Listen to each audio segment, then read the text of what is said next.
Hey, what's up, everybody, and good morning. This is Camden Long. Today is July 9th. It's Thursday, 2020. We're having a great day. So, it's been a long time since I uploaded a video, and I just got to say, it's been a wonderful time to just really get away from social media. And I think social media is very overrated, and it's really not even worth a lot of my time and energy. I rather put my time and energy into things that are real, that are tangible, things that I can touch with my hands, that I can see with my eyes, goals that I can work on. And that's hopefully a little bit of motivation for you to start to look at how you're spending your time and what are you doing with your time and with your mobile devices and things like that. So, a little bit of food for thought. So, today's topic is backpacking still viable in Southeast Asia? So a lot of people have been messaging me, and so first of all, I feel for you. If you're going through a hard time right now financially, I feel for you. I understand what that feels like. A lot. Okay? And if you don't really know where you're going to be next month or where you're going to be in August, I also feel for you. I understand. I've been in your same situation. Okay, so I've been able to walk in those shoes before. And I've had to come back home, back to the USA, back to Virginia. I've had to live at home, I've had to make a lot of sacrifices, but overall, no regrets, because you can't live with regrets. But there are some things out there that you really need to just to take a note of. And it doesn't matter your age, but just learn from my mistakes. And most importantly, always learn from other people's mistakes. So then you don't even need to go down that route to begin with. So the number one thing is this fantasy, this ideal of backpacking throughout Southeast Asia and eating, ramen noodles and cheap street food at the local market and sleeping at a hostel or wherever you can that's the cheapest type of accommodation. There's all types of situations that people are in. And for one of my good friends actually just got a bungalow down in South Thailand and just hung out at a really good rate, made his food at his place, saved a boatload of money, and now is doing really nice, really good, okay? So the number one thing is, what ends up happening is when you start to get low on money, you don't know where you're gonna go, and especially with the accommodations, you run out of money for even your basic lease.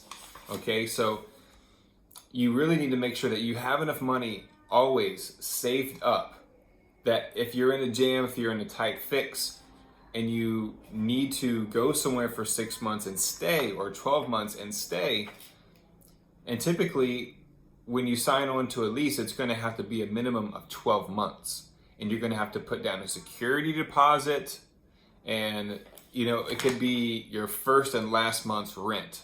So just a little things like that as awareness can go a long way. Number two is you also need to be aware of the different types of visas that are all throughout the different countries in Southeast Asia. And now with the whole COVID thing that's going on, there's so much uncertainty. There's so much restlessness, built up anger and stuff like that.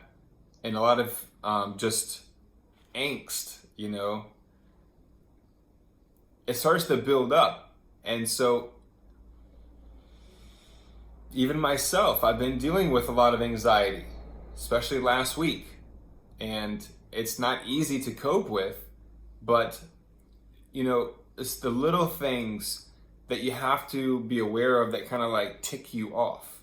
And I've learned that when I start to go into some social media, when I start going into Facebook, or if I start going into Instagram and I start seeing all these images and what people are doing, and then, it's like it starts to play with your psyche. And I really just don't need all that distraction anymore. And thankfully, a lot of people are starting to wake up to that realization. So, number 3 is you got to learn the language. So, a lot of people going through hard times right now. When I first, started traveling, you're not going to be, so fluent as you would like to be or something like that. But you can make baby steps. You can improve each and every day. You can improve. And you've got to find ways to improve, whether that's mingling with the local population. For me, when I was taking taxi rides in Costa Rica, or if it's a Uber or a Grab or, Lyft, wherever you're at, practice with the local people and have a set of sentences ready to go. Have a set of questions ready to go. And that will take you so far, because if you're getting, fed up right now and irritated with whatever's going on in your situation, think of it if it's like in your home country, right? If you can speak the language a little bit, it'll go a long way. And then if you can become almost fluent and actually understand what people are saying to you, then a different level of respect starts to come along in your favor. So that can help out with your perspective right now as you are abroad and you don't know what's going to happen. Start learning the language. Start to make an effort and don't make excuses.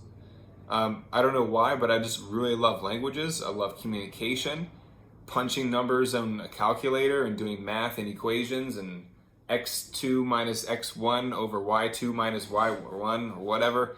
That doesn't really interest me, So it's important also to find out what you're good at. And I'm still learning more and more. I'm like, how could I make,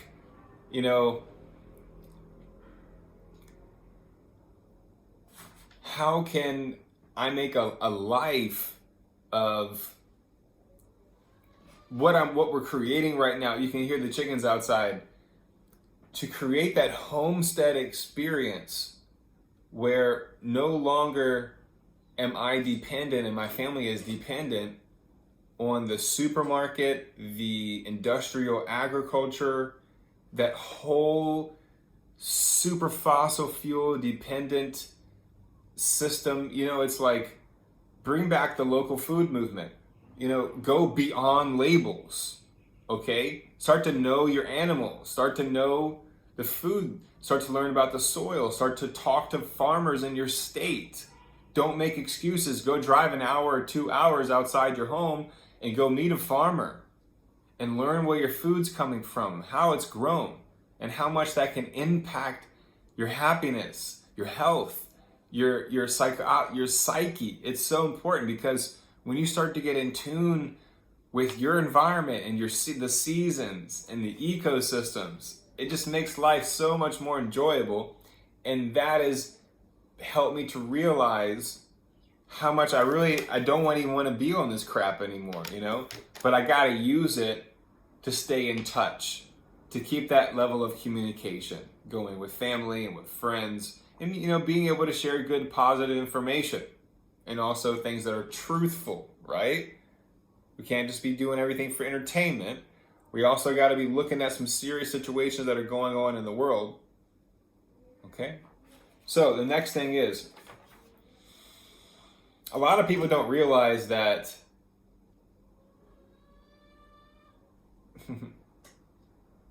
when I was at a time in 2015, 2016, I was very uncertain about what I was going to do with my life. I took a big break from teaching, had a fallout with the school that I was at, got in a big argument with the people, this one person there. And you know what? It's okay, because it kept leading me to something better and better and better. Okay? So even though you're going through this hard time right now, you've got to find that crack of sunshine through that cloud somewhere. And you can't keep pointing the finger. You can't keep making excuses and keep putting things off. But what you can do is face it and start to make those little small steps along the way and have the patience. And most importantly, have the perseverance. This image, this visual that I have when I had to sleep, when I was sleeping in my car to try to finish my university degree. And I remember in December, it was so freaking cold in Florida that year, that winter. And I had to sleep with my socks on. I'm like, this is crazy. I'm like, I could be in an apartment right now, in a bed, in a comfortable place, and look what I'm doing. Why am I doing this to myself? It was like a really tough time, but something was, sometimes when you go really left, I'm not talking politics, but, I remember this was on a sermon one time, and it's like the further you go left, the longer you go left, the bigger the right. Meaning that you're not lost, but you've got to find out for yourself. You've got to walk that journey. And even though it may have led you into some really dark periods of time, and in some ways you could say unnecessary, but you went through it, you're going through it, and you will come out of it. And then you can use that experience as your food, as that fuel for when you start to feel low again, when you start to feel down on yourself, and you remember those hard times. And those hard times can pull you back up, pull you back out. And then you can, boom, sun shines out again. It's a lovely day, okay? So, and a lot of people are asking me also about TEFL certification programs in Thailand and Bangkok, and people having problems and issues with schools and teaching. And all I got to say is it's not an easy time right now for people around the world. And for online ESL teachers, there's also a lot of uncertainty, even for the experienced veteran teachers, not just the newcomers, but the online ESL teachers who have been doing this for a long time and they almost depend on this as a way to support their livelihood and their families and feed their kids and stuff like that. So when you're already starting to have doubts and feelings of uncertainty, you've got to use your creativity and use your imagination to find out what's best for you. And when you can remain open, great things can come along the way. And that's what I'm starting to experience. The more time I'm out in nature, I'm in the garden, I'm on the farm.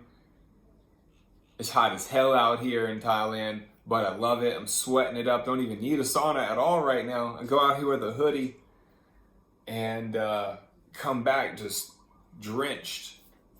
But it feels great. It feels so healthy. And it's like exfoliating for the skin and then staying hydrated on the water, drinking the ginger tea, eating healthy, fresh fruits, vegetables, garden vegetables. Soon we'll have eggs out here. We're going to get more chickens today. We'll have about 10 chickens total, 2 chicken houses. And, you got to make a move on what you want to do with your life. You can't keep putting it off, because what if there was no more online ESL teaching? That would be a crazy day for tens of thousands of people all around the world. So keep in mind about things that are going on in the world.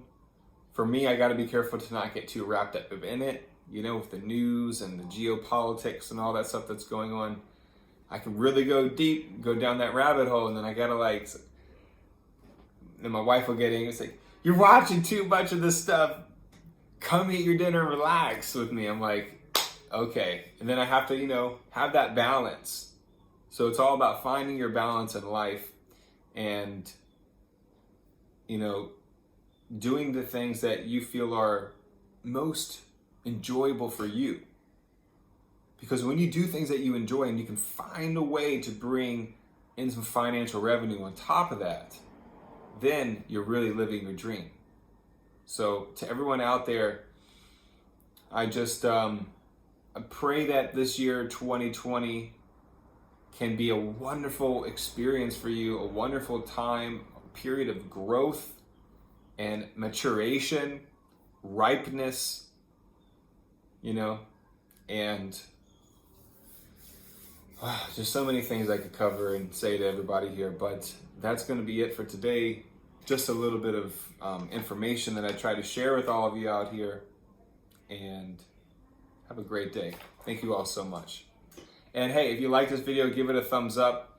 Leave something in the comment section if you have a question or want to share your thoughts or your feelings.